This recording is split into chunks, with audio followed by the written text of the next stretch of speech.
The first time Emma Carter saw Daniel Hale, he was on his knees in the lobby of one of the most expensive office towers in Chicago, wiping spilled coffee from a marble floor. She had no idea the man in the gray cleaner's uniform was the son of the billionaire who owned the entire company, and Daniel had every reason to keep it that way. "Dad, you're wearing the wrong shirt." Daniel looked down at the plain gray uniform hanging loosely over his shoulders and smiled at his 8-year-old daughter, Lily. "No, sweetheart, this is exactly the shirt I'm supposed to wear today." Lily frowned. "But Grandma owns the company." Daniel glanced toward the kitchen where his 6-year-old son, Noah, was trying to close his lunchbox with both hands. "That doesn't mean everyone needs to know who I am." Lily studied him for a moment.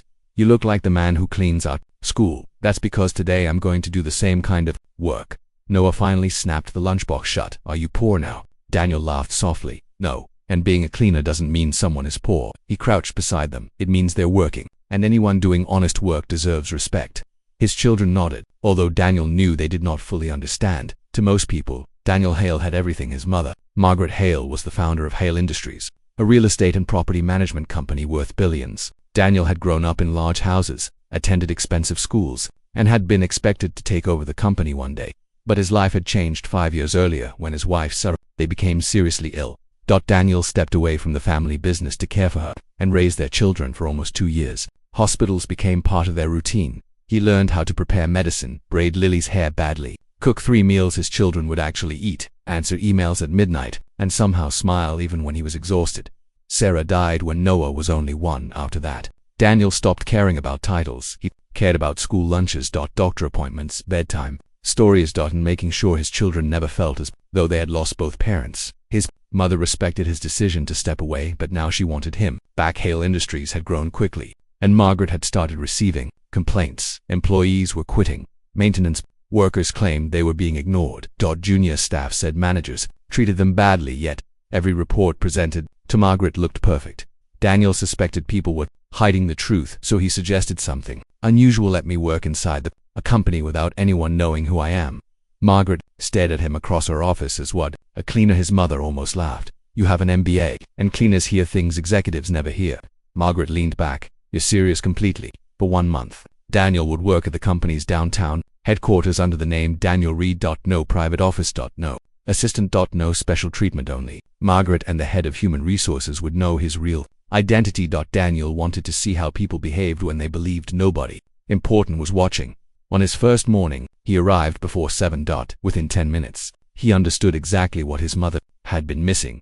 A senior manager walked past him without looking up. Another employee dropped a paper cup beside a trash can and continued walking. Daniel picked it up quietly. Then someone stopped. "Wait." He turned. A woman with dark brown hair, a blue folder under one arm, and 2 coffees in her hands, pointed toward the floor.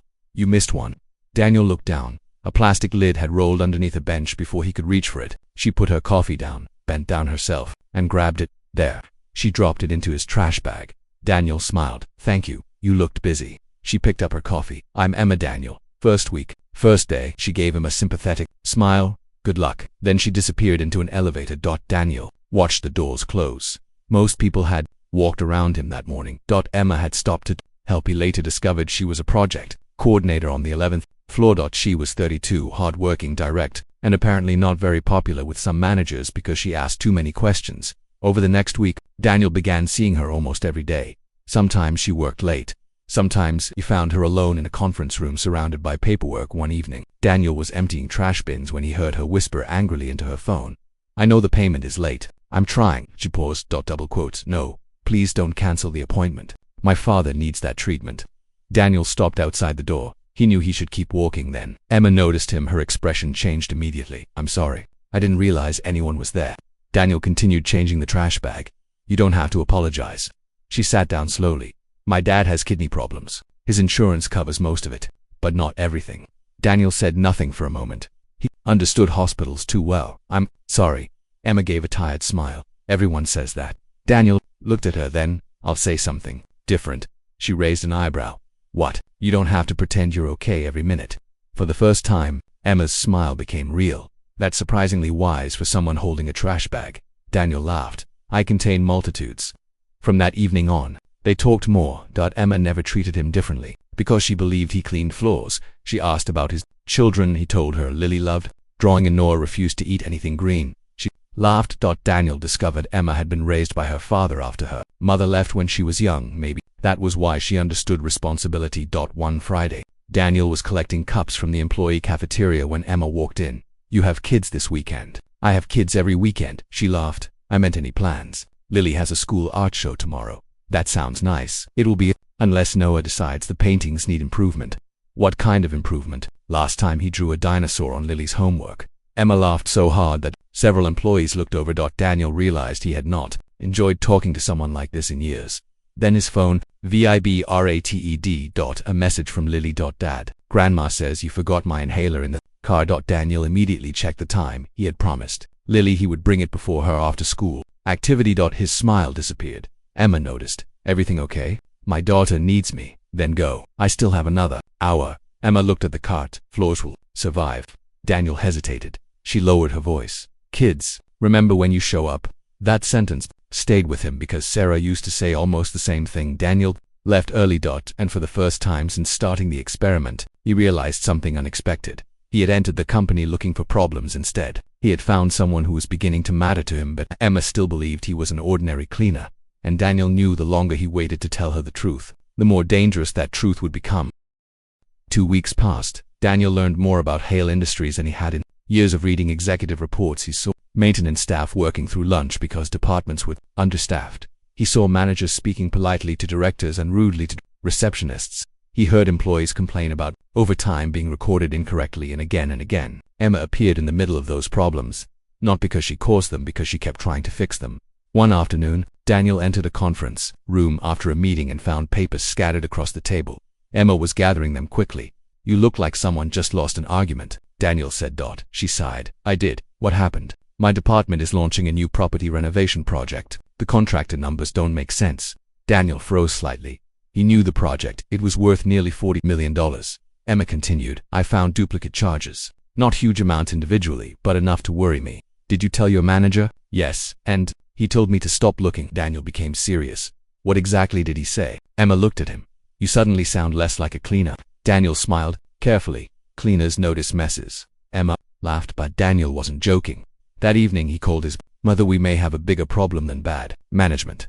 Margaret listened quietly. Daniel explained the questionable invoices. "Can Emma prove it?" Margaret asked. "I don't know yet." "Then don't interfere." Daniel frowned. "She could lose her job, and if you reveal who you are too soon, everyone changes their behavior and this entire month becomes useless." Daniel hated that his mother was right.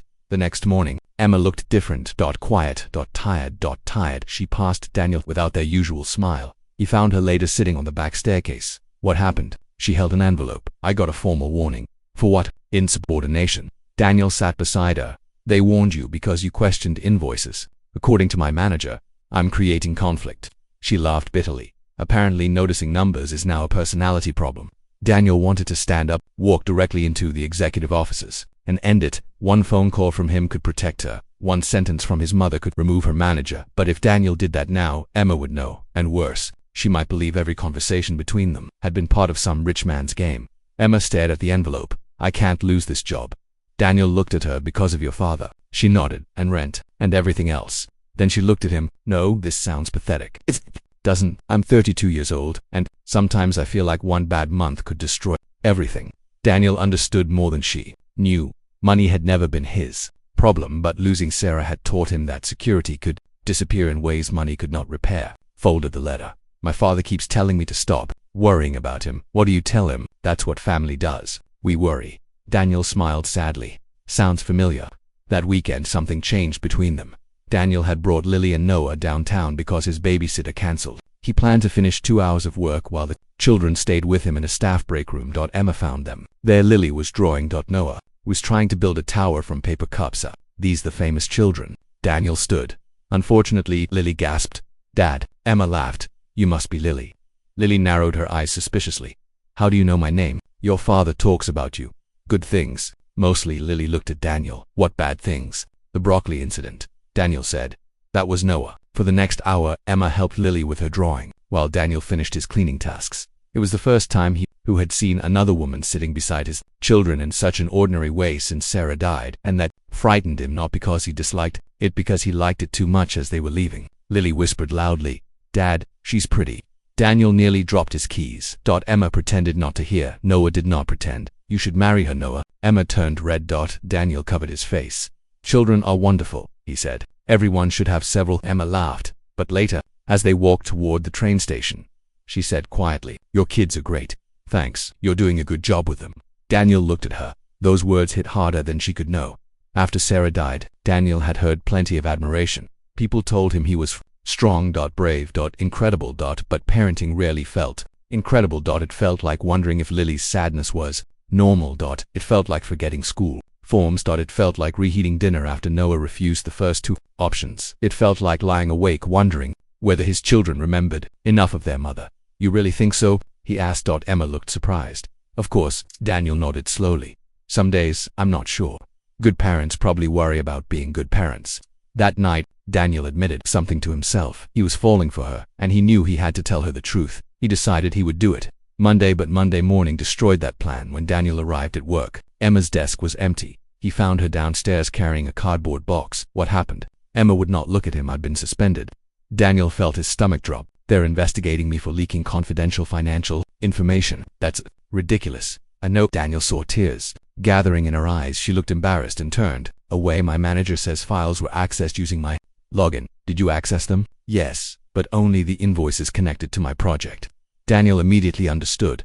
Someone was trying to silence her. I'll help you. Emma shook her head. How? Daniel had no answer he could give without revealing himself. She laughed weakly. You mop floors, Daniel. The words were not cruel. That made them worse. I know, and I really appreciate you. I do, but this is bigger than us. She picked up the box. Daniel stepped closer. Emma, there's something I need to tell you. Before he could continue, the lobby suddenly became quiet. Several executives had entered through the main doors. And with them was Margaret Hale, mother. Emma immediately straightened. Everyone knew the founder. Margaret walked directly toward them. For one terrible second, Daniel hoped she would continue past. Instead, she stopped. Her eyes moved from Emma's box to Daniel. Emma turned. Daniel closed his eyes briefly.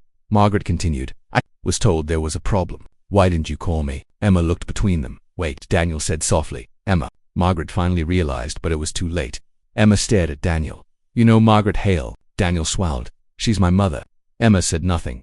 Daniel continued. My name is Daniel Hale. Her face changed completely. The Daniel Hale. He nodded. The owner's son. Yes. Emma stepped away from him. So you're not a cleaner? I am working as one. But you lied to me. I was trying to investigate how employees were being treated, and I was part of your investigation. No, she shook her head. I told you about my father. I know. My money problems. I know my job. Emmett, you sat there and listened while I told you I was terrified of getting fired. Her voice cracked. And the whole time your family owned the building. Daniel felt the truth of every word I wanted to tell you when she looked down at the cardboard box in her hands. Before or after I made a complete fool of myself. You never made a fool of yourself. Emma's eyes filled with tears. I thought you understood what it was like to struggle. Daniel took one step toward her. I understood you. No, she stepped back. You studied me. Then she walked away. Daniel stood in the center of the lobbyist. Employees watched. He could have followed her. He wanted to, but he knew there was nothing he could say that would erase what she felt. That evening, he sat alone at the kitchen table. Lily walked in wearing pajamas. Dad. Daniel looked up. You look sad. He forced a smile. I made a mistake with Emma. Daniel stared at his daughter. How do you know everything? Because grown-ups think kids don't notice things.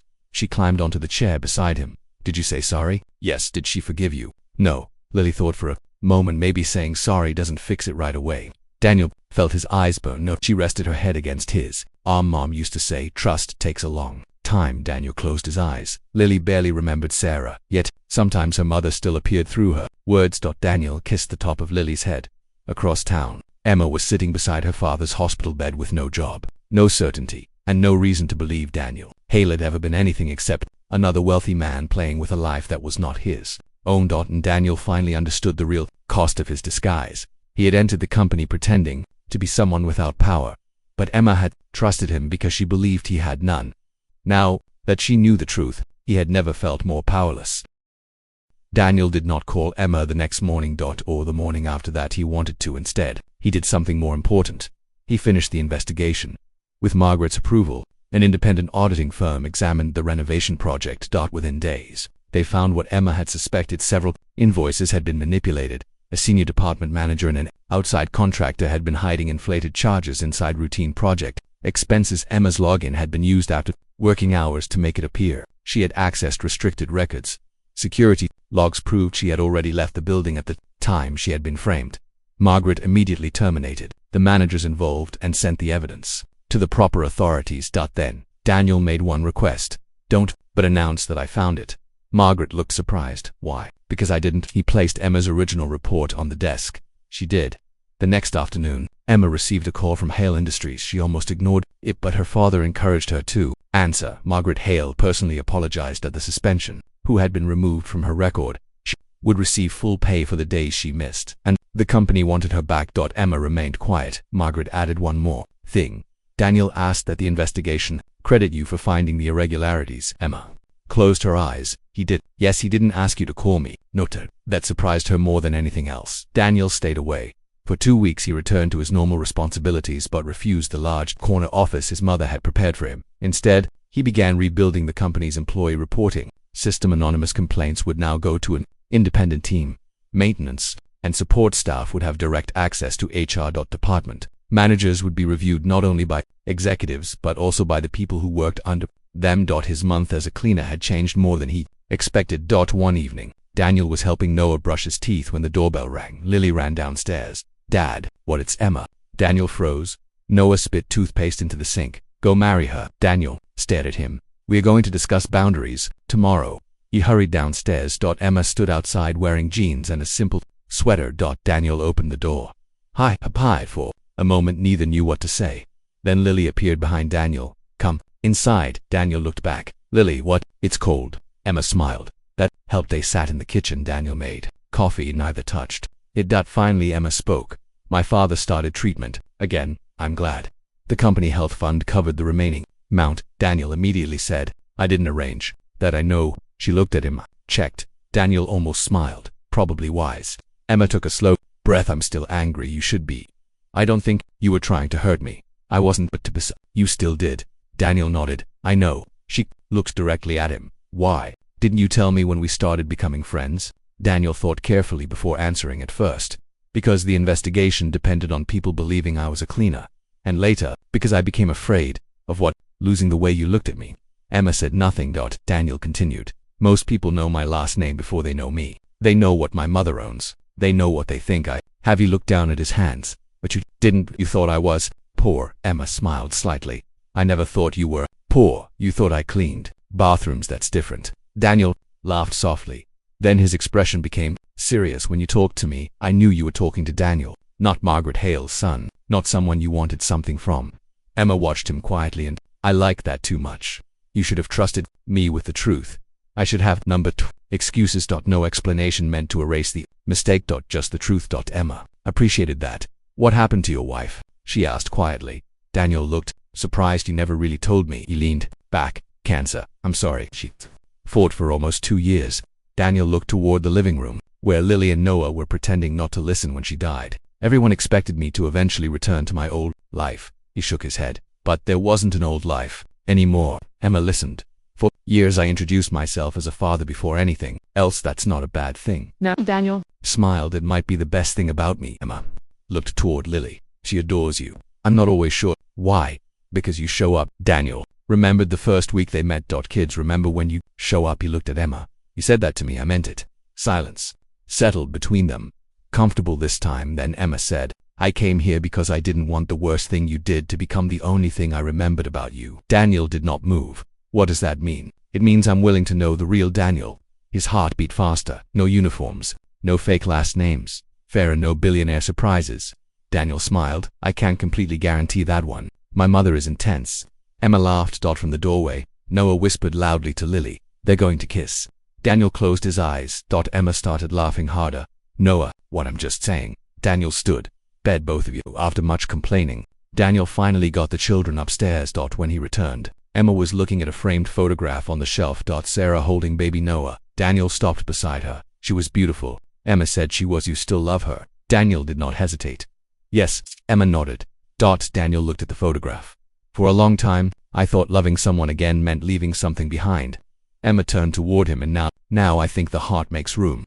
Emma's eyes became wet. Daniel reached for her hand, then stopped. She noticed and slowly she placed her hand in his. 6 months later, Emma was still working at Hale Industries.